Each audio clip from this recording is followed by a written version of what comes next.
everybody. Thanks for tuning in to the Successful Mind podcast. On today's episode, David and I are going to answer our 5 most frequently asked questions that really apply to anyone, either their business or their personal life.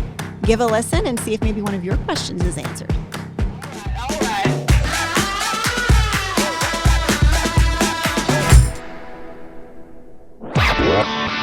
You're listening to the Successful Mind podcast.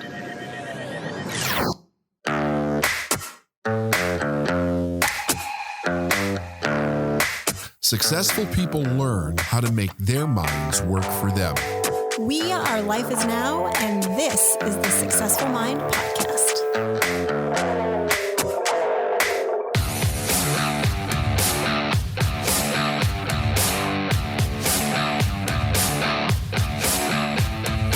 Okay, so on today's podcast, I want to change up the format a little bit. You cool with that? Yeah, absolutely. So we get questions all the time. We get questions through email. We get questions through our contact form. We get questions on our DMs. And what I did is I went back and I looked at some of the most commonly asked questions that we get. And I figured we would just do like a rapid fire Q&A for this, because if these are our frequently asked questions, and that means probably a lot of our listeners have these questions as well. So I'm going to ask these questions and then we'll answer them. Sound good? Sounds great. All right, I love answering questions. Let's just jump into this. It's going to be fun.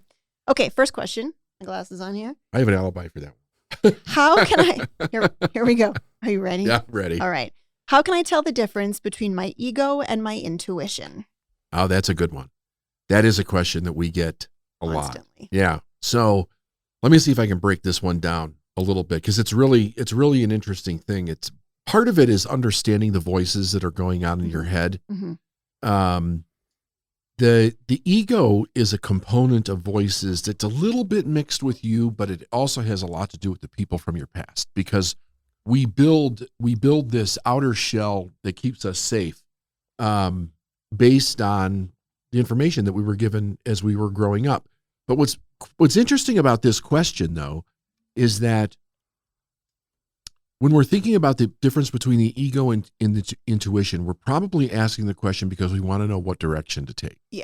Right? Would you say so? When we dig a little bit around this question, generally it's, I'm trying to make a decision to do something or not to do something, and I'm not sure if I'm making a decision based on my ego or if this is my intuition talking to me. Yeah. Kind of a situation. Right. So here's something that I learned a long time ago, but it does take some work to get used to it. Your intuition almost always tells you what to do and not what not to do. And I've gotten pushback on this over the years. And I probably would have pushed back on this myself a long time ago, but somebody gave me some great advice and said, listen, the only way really to know these things, because there was a question that I was part of one time that said, how do you know the difference between intuition and fear? And I was just on the edge of my seat waiting for the answer to this one. And I was not happy with the answer, because the guy that gave the answer said that the only way to know the difference was through experience. You had to act on each one over a period of time to really understand which one you were actually working with. But a lot of people think that intuition says, don't do something. And it's not necessarily true. In fact, most of the time it tells you what to do instead of what not to do. The part of us that tells us what not to do is our own fear response. Mm-hmm. But in order to understand that, you have to separate the idea that because you're experiencing fear, it's negative, right? So we can experience fear energetically. I've heard people say, I was going down the highway and something just said, get off at this exit. And I got off at the exit and found out that there was a massive crash down the road. Or something told me not to do something, and I listened to it and did something else. So to do something is probably intuition. To not do something is probably fear. So that separates those two. But with ego, it's interesting because ego is usually a self-serving proposition, right? It doesn't have, intuition tells you to do something. Wait a second. Self-serving mean it's good for you, or self-serving means like self-perseverance, like no. Self-saving? Well, no. What do you mean by self-serving? So if you are going to do something, if you ask the question, why do I want to do this? Like, what is my reasoning behind it? And you just listen to yourself. Generally, there'll be some information that comes to your mind. I want to do this because I want to make money. I want to do this because it sounds like I want to do this because this is who I think that I am. Whatever it is that's coming to your mind. But the ego was mostly designed to protect you. So it will generally go along the lines of what your subconscious mind has been programmed with to think that you need to keep you safe or in control or protect you. Whatever it is that is a solid base foundation of how you think you should show up in the world. Intuition, not so much. Intuition can kind of guide you in a direction that may not feel comfortable, but it's really part of your purpose. It's almost like God guiding you or spirit guiding you or whatever. So to tell, again, the experience tells the difference, but one of the things about the ego is that it generally has a reason that you're already aware of, right? I want to do this because I'll make a lot of money. I want to do this because it sounds a lot of fun. I heard somebody say one time that they wanted to become a doctor. And the person asked them, why do you want to become a doctor? And all the reasons that they had were because a doctor makes a lot of money and a doctor is a secure thing and I'll have an education. But there was nothing coming from the person saying, I feel in my heart that I just want to help people. I want to heal people. I want to be part of that. So that's kind of the difference, right? The intuition would be giving you the main reason why you're going down this road, but not what it doesn't do, right? So if it's because I want to make a lot of money or I want to be famous or whatever, that's all ego noise. Driven. Yeah, that's all. Yeah. The ego is self-protecting. That's probably the biggest sign that you'll have is that there's not a lot of meaning behind it other than what is in it for me, right? That's kind of the ego. And that speaks a little bit different based on the language that you heard from the people that raised you. So, I mean, we might come from the same community and my parents' language was slightly different than yours. So I'll hear it different in my mind, And so you're going to recognize it through those voices of your past, but it's self-serving. It's not like it feels like your mission and you need to do this or whatever. It always has a reason that has something to do with something that you're probably insecure about. So it's not necessarily attached to passion. No, well, I think passion, that's a good question. Let me think about that for a second. It'd have to do with excitement. It could definitely have to do with excitement. I mean, think about things that people do that are ego-driven are exciting. Sex, right? Yeah, or like money, buying experiences, like that can be exciting. You were just in Vegas, right? Yeah. Like gambling, Jesus. right? It's, so yeah. I think you can experience that. I think passion's a little bit different. Passion has something to do with more of the desire of your heart, something that you have a lot of love interest in, that you're passionate about. So I would use the word excitement there. So ego could be excitement. Passion is intuition. I think so, yeah. Got it. Yeah. Okay. So if you're excited about something, that doesn't necessarily mean that that's your intuition. Right. If you're passionate about something, you feel it kind of at a, kind of a soul level or an inside heart level, then it's generally intuition. Yeah, I would agree with that for sure. Okay. So the way to kind of help you understand whether you're making a decision based on ego or intuition is to really get clear on why you want that thing in the first place. Yes. Aha. Yes. When I first started studying, I knew that I wanted to start a business, but I didn't know what it was. And I was running through all these different ideas in my mind, and a couple of them I actually started to take action on. And as I was moving closer to the decision process, something just felt off, completely off about it. And I couldn't put my finger on what it was, but it was like, I just know this really isn't it. But I was thinking about doing those things because of my ego. And the ego frame that I was going by at the time was, this is all I think I can do. I don't know that I could do something bigger. So It was very small, type businesses that had nothing to do with my purpose. Got it. I think you've answered that question pretty clearly. Ready Cool. on number 2? Let's do it. All right. Number 2. How do I know when I should hire?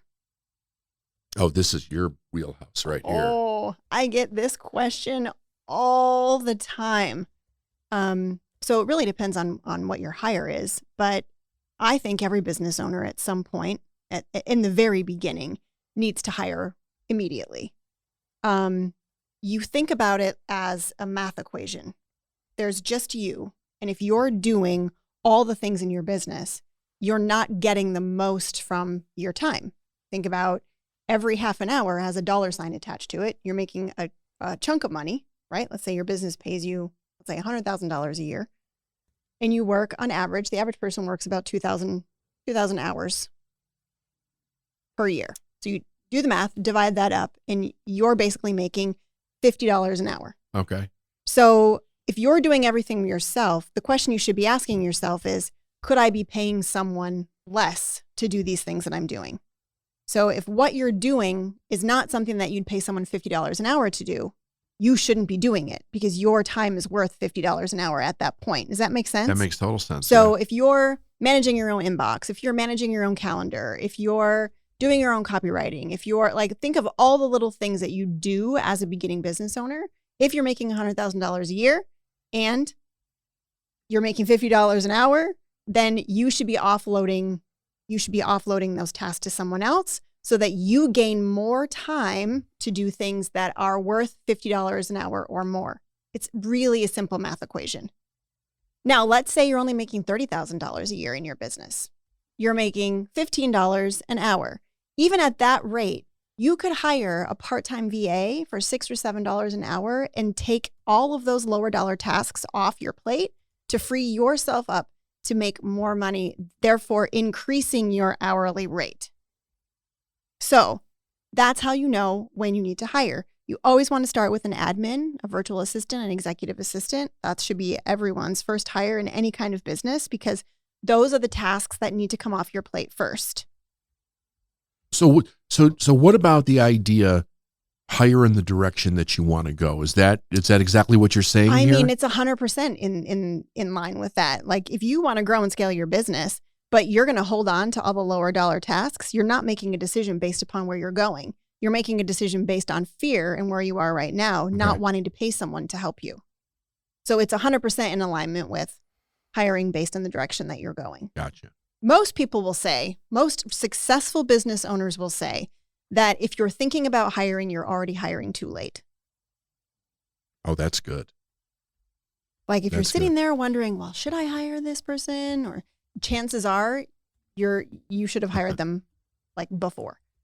So really, how do you know when you should hire? It's really a math equation. You just begin taking things off of your plate based on your current math equation, which then increases your hourly rate because then you take that time that you were wasting on doing lower dollar tasks and you put it toward things like business development and sales, right? Yeah. And relationship building, the things that actually make you money, the things that are tied to revenue. And when you do that, your income goes up, which then gives you a higher rate per hour, which then allows you to hire the next person.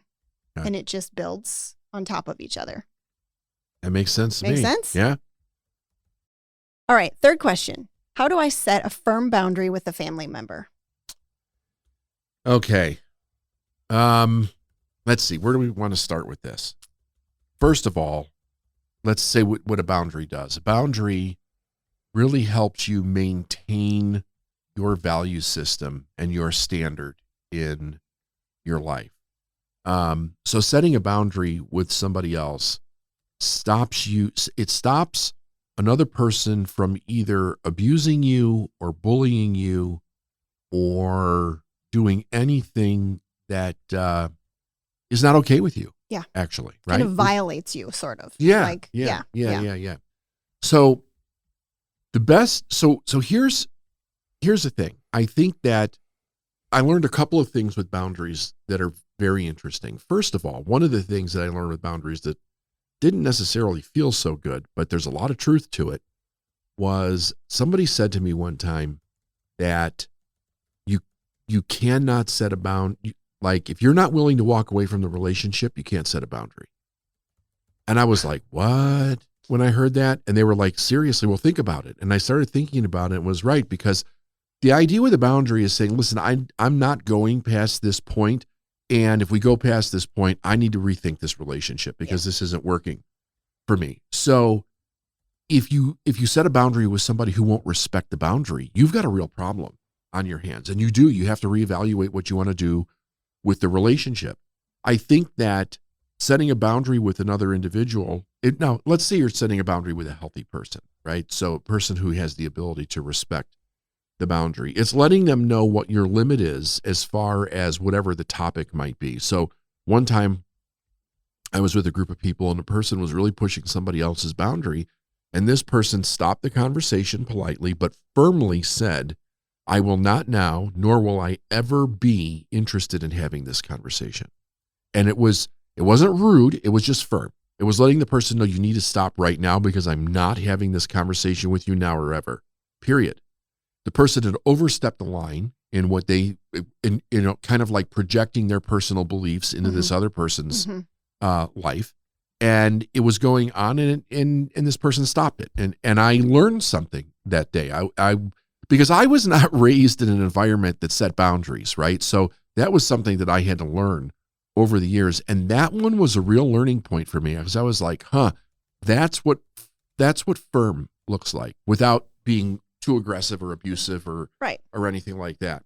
So I think it depends on the person in the family, what your relationship is with them. But I think you simply just tell them, listen, this is not okay with me. You don't have to say why it's not okay with you either. This is not okay with me. I'm no longer going to be willing to address this conversation with you. Period. That's it. I think this comes up in terms of family members. I mean, I've had multiple conversations with our female business owners around setting boundaries with either their own parents or their in-laws, especially when it comes to their children. Yes. Right? So if someone's taking care of their children, like maintaining a boundary of, this is not an acceptable way to treat my child, or this is not an acceptable way to feed my child, or, boundaries in that way that are really tough because they value the relationship. They don't want to feel like that bad daughter or that bad, that bad person. Right. So what happens is their boundaries get completely eroded and they end up resenting the family member rather than just saying something very clear, like what you just said. Not am I now, nor will I ever be open to having this conversation. Yeah. Like, nor is it now, nor will it ever be okay for you to feed my kids Skittles for breakfast. Exactly. Right? Exactly. But then on the flip side, you've got unhealthy parents that will push boundaries. Yes. This is where it gets rough. This is where it gets rough. You want to talk about that? Yeah. So, I had somewhat of a situation like this in my life. And of course we've had, I don't know how many clients that have had this issue. Yes. And the thing is that there's a bit of a difference between dysfunctional and toxic. Toxic is when I recommend to a client, you really need to rethink being in a relationship with this person because it's not good for your health or your kids' health or your business, wherever it is that they're crossing a line that they absolutely refuse to do it. But I also understand, like, I'm compassionate about this because I understand, like, let's say it's mom or dad and you just don't want to completely cut the relation. It's your parents. I mean, I get it. It's your parents.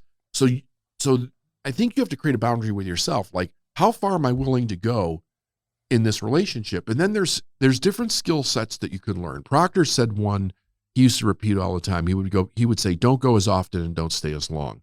In other words, you have to limit the amount of time that you can be with somebody based on their ability to handle that time. That's kind of the issue that I ran into. I knew that after a certain period of time, it was going to go completely dysfunctional. And up until that time, it was generally okay. Another thing is being able to redirect conversation and getting skill at doing so. Because generally when a person is breaking a boundary with you, they're coming from their subconscious mind. They're reacting, they're emotional. And because they're in that state, if you can gently redirect them into something else, because they're reacting, they will react to something else the same way. They're not actually in their conscious mind thinking about it.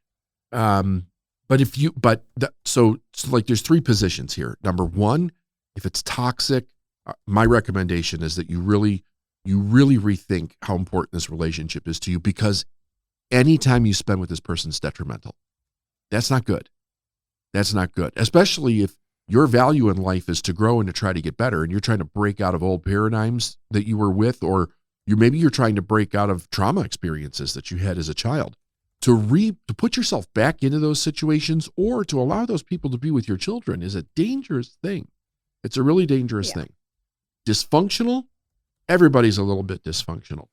So that's about communication, right? And usually people, if they're willing to be agreeable, you can work with it. But you also have to know what your point is that you go, I'm out. Whether that means that you're done for the day or you're done for the month or whatever it is. And then if that is going to be your line, you have to do what you say you're going to do, because the other person's never going to learn. Every time you allow it to happen, they're going to keep pushing it, Steph. Yes. They're going to keep going over that boundary, and they're going to learn that they can do that. They can bully you. They can abuse you. They can, they can do those things. So that's what I think. All right. Awesome. I think we hit that question. Okay. All right. Next one. And this always surprises me when people ask us this. What is your morning routine? Want me to share my morning routine first? Go for it. All right. Yeah. So I have a pretty like disciplined regular morning routine. So I wake up pretty much the same time every morning. It's early. I'm an early bird, so I love waking up early. I think I usually get out of bed between 5:30 and 6. That's early. I never snooze. So I don't even really use an alarm clock. I just kind of wake up. And I get up immediately. So I don't lay in bed. I don't like have a conversation in my head about, oh, I'm so tired or whatever. I'm awake. I get up.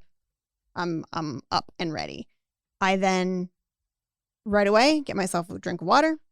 I do yoga every single day during the week. Well, actually 4 out of 5 days generally during the week. I do yoga for about 30 to 35 minutes. It just helps me like stretch my body, get back in my body. And the whole time I'm thinking about what the day's gonna bring, how I want the day to be.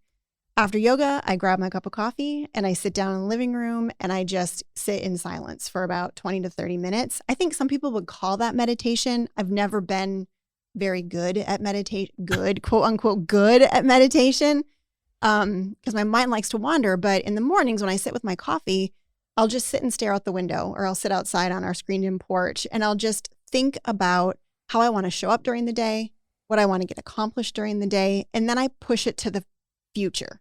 So I visualize myself in my present day, and then I think about where I want to be in 1 to 3 years, how I want to feel in 1 to 3 years, what I want to experience in 1 to 3 years. So that's really tied to our vision, right? Like I'm constantly focused on what our vision is. And Yes. Brandon and I have a shared vision for our relationship, and we also have a vision for life is now. So I'm focused on that for at least a good 15 to 20 minutes every single day.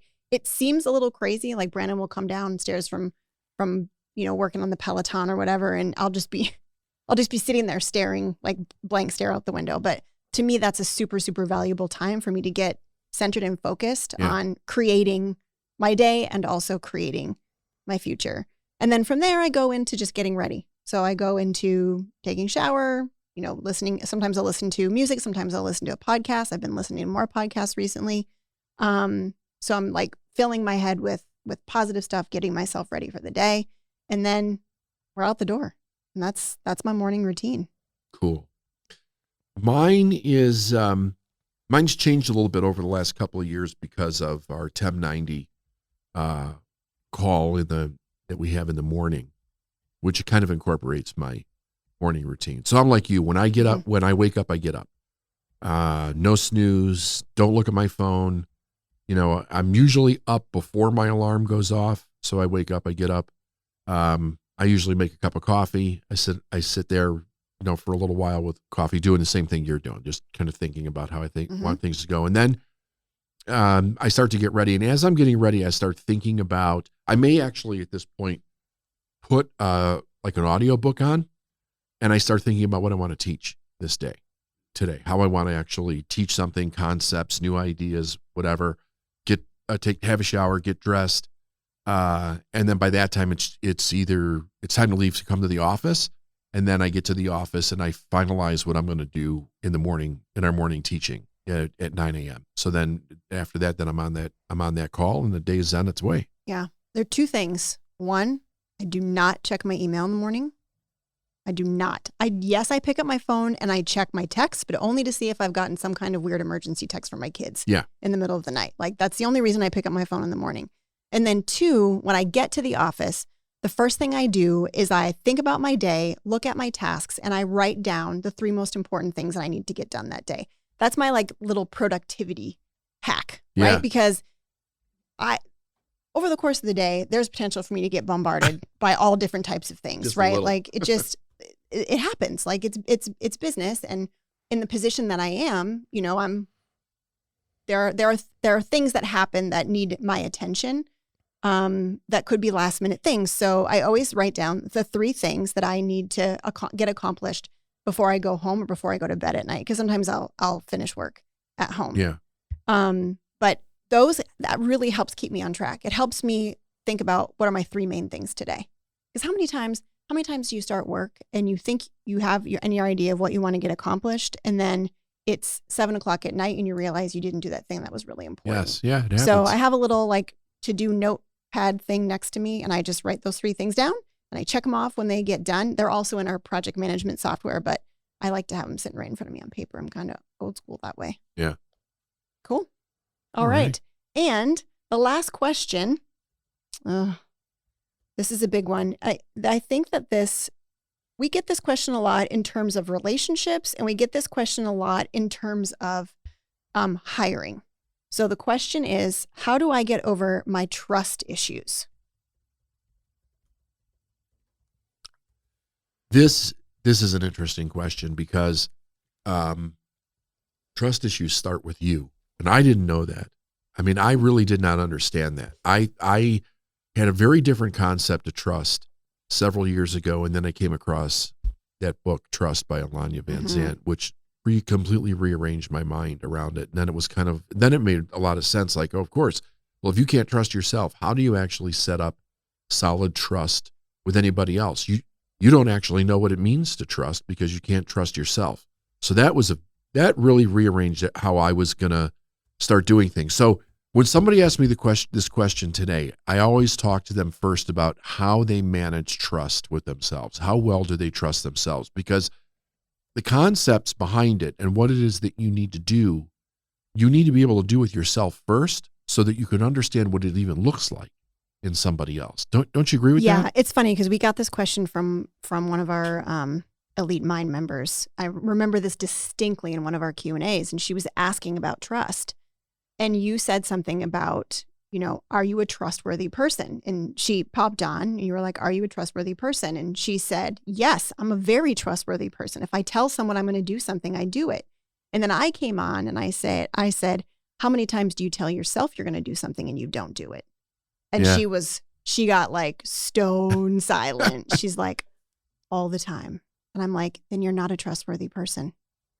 That's hard to hear. It's really hard to hear because people want to think that they're trustworthy, right? And to the outside world, they might be. Like if someone asks them to do something, they'll do it. Or if they say they tell someone they're going to do something, they do it. To them, that equals trustworthy in their mind. But yet they'll be the same people to say, oh, I'm not going to have a glass of wine tonight. And the first thing they do when they get home is they have a glass of wine. Right? Or I'm going to carve out 30 minutes to exercise tomorrow morning, and then they sleep through that 30 minutes. Those little infractions prove that you're not a trustworthy person. Yeah. And you got to continue to work on it to keep them up, because if you don't, those little excuses that you make, I mean, it's so easy to step into your own personal excuse. Like it's one thing, like I'm going to keep my word with this person, but then you don't do it with yourself because you listen to the excuse because you're tired or you don't feel well or whatever the reason is. You have to work through those excuses like one by one to overcome them to be able to do it. And those little self-betrayals, and they are self-betrayals. They are. Like, let's get clear. You say you're going to do something to yourself and then you don't do it. You've just betrayed yourself. Those feed your negative voices. 100%. Those betrayals make those negative voices so loud in your head. They feed the I'm not worthy, I'm not good enough, who do you think you are? Yep. I'm going to make someone mad, they're all going to leave. All those voices that all of us have or had. Yep. Those little betrayals feed that. Yeah, I don't know if it was Proctor that said this. I think he introduced me to it. I don't know if it was from some literature though, something about what use is it to make great vows of commitment to the same old rule breaker, right? Like keep saying you're going to do something but not do it just destroys your self-esteem. Yes. It absolutely does. Yeah. Yeah. Which, I mean, and then in turn feeds those negative voices. And that's another question we always get to is how do we get those negative voices to go away? And I really think, and this has been based on my experience. I mean, I have trust tattooed to my wrist. It's your mantra. Right? It's my mantra. Like I do not say that I'm going to do something and then not do it, whether it's to somebody else or whether it's to me, because I know that if I say I'm going to do something and I don't do it, that I'm betraying myself and those voices in my head are going to come back. Yeah. And right now it's pretty quiet in my head. And for a long time, it was a cacophony of naysayers in my brain. I mean, from everything to how I look to what I did to, everybody has those voices, right? All of us do. They're playing in the background. So to answer this, how do I get over my trust issues? You're dead on. You have to start with yourself. Yeah, start being your word. Be a trustworthy person. Yeah, don't say you're going to do something. I think the first thing that kind of gives a person a little bit of relief here is give yourself permission to not overcommit. Don't say you're going to do something that you damn well know you're not going to do. Just start committing to the things that you know that you're going to do and start building from there. And then you start to build that muscle and those voices start to quiet down. They do. When you do that. It's the difference between saying, I'm not going to eat sugar for the next 90 days and I'm not going to eat sugar today. Start with today. And build off of that. Start small, no matter how small it is, and let it build and gain momentum from that point. One day at a time. Yeah. All right. That was great. Those are FAQs. Awesome. All right.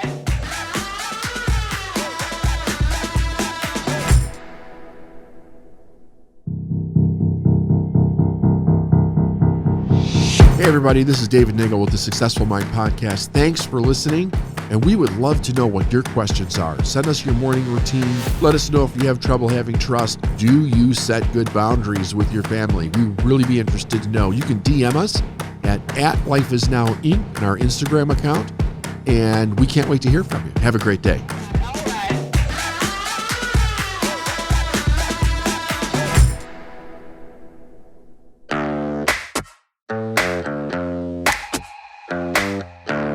Thanks for listening to the Successful Mind Podcast. If you like what you've heard and you want to know more, go to lifeisnowinc.com.